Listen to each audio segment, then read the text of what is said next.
आगे बढ़ेंगे और बात करेंगे आज के मार्केट की। और सबसे पहले तो आशीष, आज मार्केट के लिए एक बहुत बड़ा दिन है और मतलब हमारा काम है ये बात कहना, क्योंकि नहीं है तो बड़ा दिन।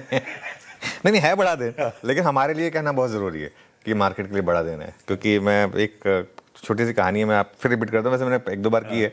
मैं जब शुरू में अपना करियर शुरुआत किया था तो एक दिन मैंने ना उसमें लिख दिया था कि today is not a important dull day today.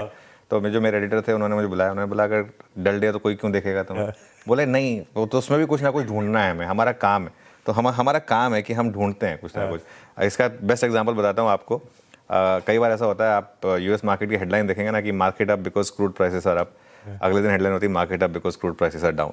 तो कोई ना कोई कारण तो ढूंढ ही लेते हैं हम। लेकिन खैर आज वाकई में बड़ा दिन है मार्केट के लिए और उसका कारण बता देता हूँ। सबसे पहले तो भाई आज निफ्टी की वीकली एक्सपायरी है, और जब भी निफ्टी की वीकली एक्सपायरी हो तो वैसे ही हमारे लिए वो बड़ा दिन बन जाता है, क्योंकि बहुत ट्रेडिंग वॉल्यूम जो है वो पिकअप हो जाता है उसमें।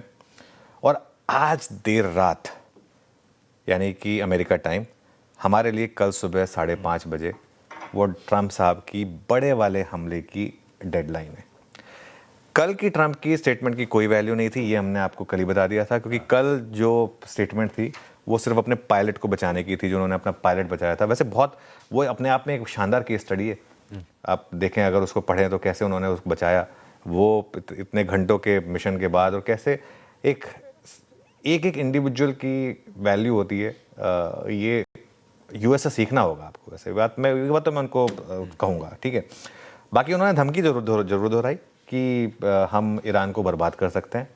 वो तो जैसा मैं कह रहा हूँ कि वो कह ही रहे हैं कि हम बर्बाद कर सकते हैं, लेकिन पिछली बार भी डेडलाइन खत्म होने से ठीक पहले उन्होंने सीज फायर किया था। आपको याद होगा उस सीज फायर की अनाउंसमेंट आई थी, वो हर कोई वेट कर रहा था कि डेडलाइन खत्म होगी, डेडलाइन खत्म होगी, हर कोई डरा हुआ था, और एकदम से प्री ओपन में उन्होंने वो अनाउंसमेंट कर दी थी। तो आज भी ऐसा हो सकता है क्या कि आज शाम को कुछ अनाउंसमेंट कर दें 7-7:30 बजे हमारे टाइम पर, मतलब अमेरिकन प्री ओपन में? उसकी एक पॉसिबिलिटी रहेगी आशीष, ये मान के चलिएगा। और इसीलिए मेरा ये मानना है कि इस मार्केट में अब शॉर्ट कैरी करना रिस्की हो गया। अब देखिए कहा क्या डोनाल्ड ट्रंप ने, उन्होंने ये भी कहा कि जो ईरान का प्रस्ताव है वो काफ़ी नहीं है। हालांकि ये नहीं पता कि वो कौन से प्रस्ताव की बात कर रहे हैं, क्योंकि अब तक कोई ऑफिशियल प्रस्ताव तो आया नहीं, वो पाकिस्तान के थ्रू मीडिएशन चल रही है। अब उन्होंने कहा कि प्रस्ताव बड़ा कदम है लेकिन काफ़ी नहीं है। लेकिन एक चीज़ उन्होंने जो कही, अच्छा देखिए वो स्प्लिट पर्सनैलिटी है उनकी, ये हम सब मान गए। एक तरफ वो कहते हैं बर्बाद कर दूंगा, दूसरी तरफ वो कहते हैं बातचीत चल रही है ना। दोनों चीज़ें एक ही लाइन में वो कहना बड़ा इंटरेस्टिंग होता है ना। वो पिक्चर आई थी ना प्यार का पंचनामा, उसमें वो कहता है ना कि 2 मिनट में वो कहते हैं कि I love you so it's not working any more. वो बहुत जल्दी सफ़र तय हो जाता है। तो वो इनका भी ऐसा ही है, वो कैसे 2 मिनट में कहाँ से कहाँ बात बदल देते हैं। कह रहे हैं कि वो नेगोशिएट कर रहे हैं, डील चाहते हैं, लेकिन अभी मैं इससे ज़्यादा कुछ नहीं कह सकता, लेकिन अगर मेरी बात नहीं मानी तो बर्बाद कर दूंगा।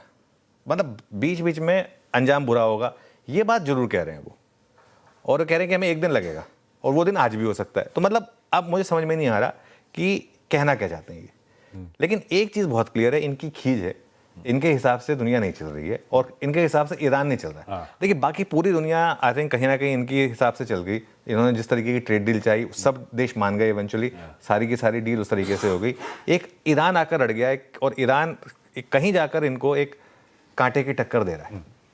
और एक चीज़ मैं आपको बताऊं, भले ही मैं इसमें कोई पॉलिटिकल व्यू नहीं ले रहा हूँ, लेकिन कहीं ना कहीं बहुत लोगों की सिंपैथी है ईरान के साथ कि भाई ईरान ने जो भी है एक अपनी सॉवरेनिटी डिफेंड की है, एक बुली के अगेंस्ट एक थोड़ा सा स्टैंड अप किया, और कहीं ना कहीं कहा कि हाँ ठीक है वो, और अगर बर्बाद हो भी गए हम तो हो गए, लेकिन हमारा जो सेल्फ रिस्पेक्ट है, जो हमारी एक देशभक्ति है, वो इम्पॉर्टेंट है। आई थिंक वो कहीं ना कहीं एक इम्पॉर्टेंट चीज़ है। उन्होंने ये भी कहा कि हर पावर प्लांट को बर्बाद कर देंगे, दोबारा इस्तेमाल नहीं कर पाएंगे, और सीज़ फायर का ऐलान मैं ही करूँगा सिर्फ। वो तो खैर उनकी आदत है। इवन भारत पाकिस्तान की जो लड़ाई हो रही थी उसमें सीज फायर का ऐलान इन्होंने कर दिया था, भारत या पाकिस्तान को मौका ही नहीं दिया था। तो वो कहीं ना कहीं एक रहेगा।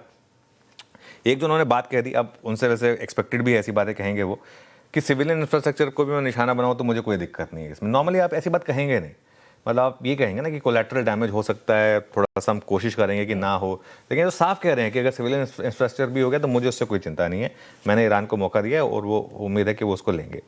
ईरान ने क्या किया, ईरान ने पहले तो जो पाकिस्तान का 2 चरण वाला सीज फायर था उसको ठुकरा दिया। उन्होंने एक 10 पॉइंट प्लान बनाया जिसमें से मैं 4-5 मेन पॉइंट आपको बता रहा हूँ। ये एक IRNA की रिपोर्ट है जिसमें उन्होंने कहा है कि सारे जो आपने हमारे ऊपर सैंक्शंस लगाए हुए हैं, इकोनॉमिक सैंक्शंस, वो हटाएं, आप दोबारा हमारे ऊपर हमला नहीं करेंगे, इसकी हमें गारंटी दें। जो ये वॉर है ये टेम्परेरी सीज फायर ना हो, परमानेंट एंड हो इसका, इसकी हमें गारंटी दें। हमारे जो आपने नुकसान किया है इसका हमें आप मुआवजा दें, कॉम्पनसेशन दें हमें। स्ट्रेट ऑफ हॉर्मुज से जहाज़ों की जो सुरक्षित आवाजाही है इसके लिए वो व्यवस्था करें, और पूरे के पूरे रीजन में लड़ाई का अंत हो। आई थिंक पूरे रीजन में लड़ाई से अंत का उनका मतलब खासतौर से वो जो इजराइल पैलेस्टीन हमास वाला मामला है उसकी भी बात कर रहे हैं वो, और ईरान की सिक्योरिटी और सॉवरेनिटी जो है उसको माने। तो ये उन्होंने बातें कही। इस सब का सार क्या निकला, मार्केट आ गया है वेट एंड वॉच मोड में, और ख़ास तौर से US market wait and watch mode में था क्योंकि कल उनके लिए बहुत इंपॉर्टेंट दिन होने वाला है। एक बार रखिएगा ज़रा यूएस मार्केट साइड पर। डाउ जोन्स बहुत कम वॉल्यूम के साथ, साल के सबसे कम वॉल्यूम हुए हैं, 165 पॉइंट। नैस्डैक देखिए सिर्फ 0.5%, और S&P 500 ये भी 0.5%, बहुत कम वॉल्यूम के साथ यहाँ पर मूव हुए। 2 चीज़ों पर और आपको ध्यान रखने, 3 चीज़ों पर। एक है US dollar index. Dollar index 100 के करीब है, अभी भी 100.15 पर है इनफैक्ट। कल भी हम लेकिन इसको यहीं छोड़ कर गए थे, तो हमें कोई दिक्कत नहीं है।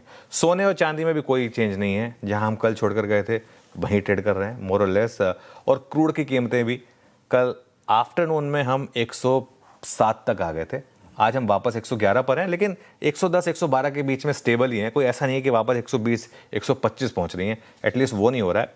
तो ठीक है, मामला कोई ख़राब नहीं है।